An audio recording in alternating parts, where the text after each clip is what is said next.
Assalamualaikum warahmatullahi wabarakatuh. Perkenalkan, nama saya Dinda Bestari dengan NIM M1B1200012, Program Studi Teknik Kimia, mahasiswa Universitas Jambi. Di sini saya akan menjelaskan mengenai sifat wajib dan mustahil Allah Subhanahu wa taala serta sifat wajib dan mustahil Rasul dan Nabi. Sifat-sifat wajib Allah. Sifat wajib Allah adalah sifat yang pasti ada pada Allah. Berikut adalah sifat-sifat Allah yang wajib kita ketahui. Yang pertama, yaitu wujud, yang artinya ada. Adanya Allah itu bukan karena ada yang mengadakan atau menciptakan, tetapi Allah itu ada dengan zatnya sendiri. Yang kedua, qidam atau terdahulu. Sifat Allah ini menandakan bahwa Allah Subhanahu wa taala sebagai pencipta lebih dulu ada daripada semesta alam dan isinya yang Ia ciptakan. Yang ketiga, baqo atau kekal. Allah akan kekal dan abadi selamanya. Kekalnya Allah Subhanahu wa taala tidak berkesudahan. Yang keempat, mukhafalafatu lil hawadisi atau berbeda dengan ciptaannya atau makhluknya. Sifat ini menunjukkan bahwa Allah Subhanahu wa taala berbeda dengan hasil ciptaannya. Yang kelima, qiyamuhu binafsihi, yang artinya Allah berdiri sendiri. Artinya bahwa Allah Subhanahu wa taala itu berdiri dengan zat sendiri tanpa membutuhkan bantuan yang lain. Yang keenam, wahdaniyah, tunggal atau esa. Artinya adalah bahwa Allah Subhanahu wa taala adalah Tuhan yang Maha Esa, baik itu esa zatnya, sifatnya maupun perbuatannya. Yang ketujuh, qudrat atau berkuasa. Kekuasaan Allah Subhanahu wa taala atas segala sesuatu itu mutlak. Tidak ada batasannya dan tidak ada yang membatasi, baik terhadap zatnya sendiri maupun terhadap makhluknya. Berbeda dengan kekuasaan manusia, ada batasnya dan ada yang membatasi. Yang ke-8, iradah atau berkehendak. Allah Subhanahu wa taala menciptakan alam beserta isinya atas kehendaknya sendiri, tanpa ada paksaan dari pihak lain atau campur tangan dari siapapun. Apapun yang Allah Subhanahu wa taala kehendaki pasti akan terjadi. Yang ke-9, ilmu atau mengetahui. Artinya, Allah Subhanahu wa taala memiliki pengetahuan atau kepandaian yang sangat sempurna. Artinya, ilmu Allah Subhanahu wa taala itu tidak terbatas dan tidak pula dibatasi. Yang ke-10, hayat atau hidup. Artinya, hidupnya Allah tidak ada yang menghidupkannya, melainkan hidup dengan zatnya sendiri karena Allah Maha Sempurna.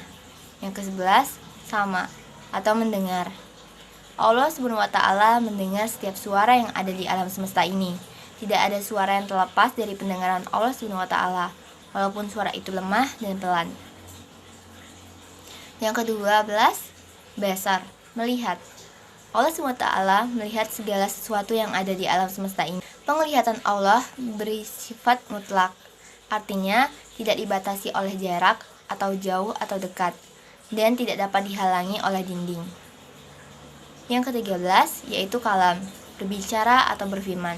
Allah SWT bersifat kalam, artinya Allah SWT berfirman dalam kitabnya yang diturunkan kepada para nabi dan rasulnya.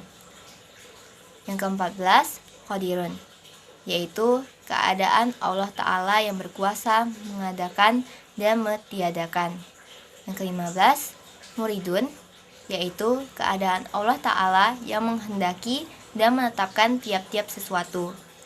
Yang ke-16, alimun, yaitu keadaan Allah Ta'ala yang mengetahui akan tiap-tiap sesuatu.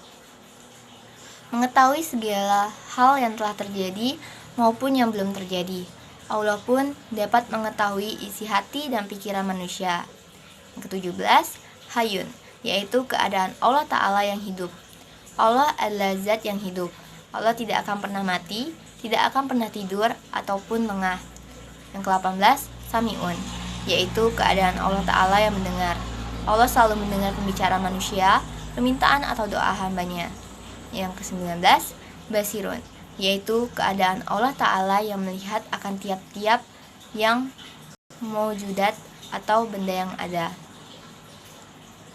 Allah selalu melihat gerak-gerik kita. Oleh karena itu, hendaknya kita selalu berbuat baik. Dan terakhir, yang ke-20, kaunuhun mutakalimun, yaitu keadaan Allah Ta'ala yang berkata-kata, Allah tidak bisu. Ia berbicara atau berfirman melalui ayat-ayat Al-Quran. Bila Al-Quran menjadi pedoman hidup kita, maka kita telah patuh dan tunduk terhadap Allah SWT. Sifat-sifat mustahil bagi Allah. Sifat mustahil bagi Allah artinya sifat yang tidak mungkin ada pada Allah SWT. Sifat mustahil Allah merupakan lawan atau kebalikan dari sifat wajib Allah. Sifat mustahil Allah terdapat 20 sifat, yaitu yang pertama, Adam, artinya tiada atau bisa mati. Yang kedua, Hudu, artinya baru atau bisa diperbarui. Yang ketiga, Fana, artinya binasa atau tidak kekal atau mati. Yang keempat, Mumatahalatuhu lil hawadih, artinya menyerupai akan makhluknya. Yang kelima, Kiamuhu bik hairi, artinya berdiri dengan yang lain atau ada kerjasama. Selanjutnya, Ta'adu, artinya terbilang-bilang atau lebih dari satu.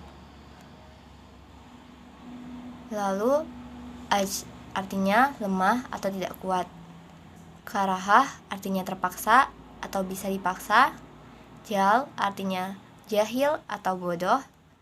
Maut artinya mati atau bisa mati. Syamam artinya tuli. Umi artinya buta. Bukmun artinya bisu. Kaunuhu ajizan artinya lemah atau dalam keadaannya. Kaunuhu karihan artinya terpaksa atau dalam keadaannya. Kaunuhu jahilan artinya jahil atau dalam keadaannya. Kaunuhu maitan artinya mati. Kaunuhu asam artinya tuli. Kaunuhu ama artinya buta. Kaunuhu abkam artinya bisu. Sifat wajib bagi Nabi dan Rasul. Yang pertama, asidik, artinya benar atau jujur. Sidik adalah hadirnya suatu kekuatan yang dapat melepaskan diri dari sikap dusta atau tidak jujur terhadap Tuhannya, dirinya, maupun orang lain. Asidik yaitu Rasul selalu benar. Jadi, berita yang dibawa para nabi dan rasul pasti benar adanya, sesuai dengan fakta dan realita kenyataan. Yang kedua, al-amanah, artinya dapat dipercaya, yaitu segala sesuatu yang dipercayakan kepada manusia, baik yang menyangkut dirinya, hak orang lain, maupun hak Allah SWT, atau sesuatu yang diberikan kepada seseorang yang dinilai memiliki kemampuan untuk mengembannya. Arti sesungguhnya dari penyerahan amanah kepada manusia adalah Allah SWT percaya bahwa manusia mampu mengemban amanah tersebut sesuai dengan keinginan Allah SWT. Yang ketiga, at-tabligh, artinya menyampaikan wahyu. Dalam makna bahasa, tabligh berarti menyampaikan, sedangkan dalam makna istilah adalah menyampaikan ajaran-ajaran Islam yang diterima dari Allah SWT kepada umat manusia untuk dijadikan pedoman dan dilaksanakan agar memperoleh kebahagiaan dunia dan akhirat. 4. Al-Fatanah, artinya cerdas. Al-Fatanah yaitu Rasul memiliki kecerdasan yang tinggi. Ketika terjadi perselisihan antara kelompok kabilah di Mekah, setiap kelompok memaksakan kehendak untuk meletakkan Al-Hajar Al-Aswad atau batu hitam di atas Ka'bah. Lalu Rasulullah SAW menengahi dengan cara semua kelompok yang bersengketa agar memegang ujung dari kain itu. Kemudian Nabi meletakkan batu itu di tengahnya, dan mereka semua mengangkat hingga sampai di atas Ka'bah. Sungguh cerdas Rasulullah SAW. Sifat mustahil bagi Nabi dan Rasul, yaitu yang pertama, al-khizib. Al-khizib yaitu mustahil Rasul itu bohong atau dusta. Semua perkataan dan perbuatan Rasul tidak pernah bohong atau dusta. 2. Al-khianah. Al-khianah yaitu mustahil Rasul itu khianat. Semua yang diamanatkan kepadanya pasti dilaksanakan. Yang ketiga, al-kitman. Al-kitman yaitu mustahil Rasul menyembunyikan kebenaran. Setiap firman yang ia terima dari Allah SWT pasti ia sampaikan kepada umatnya. Yang keempat, al-baladah. Al-baladah yaitu mustahil Rasul itu bodoh. Meskipun Rasulullah SAW tidak bisa membaca atau menulis, tetapi ia sangat pandai. Sekian penjelasan dari saya. Lebih dan kurangnya saya mohon maaf. Wabillahi taufiq wal hidayah. Wassalamualaikum warahmatullahi wabarakatuh.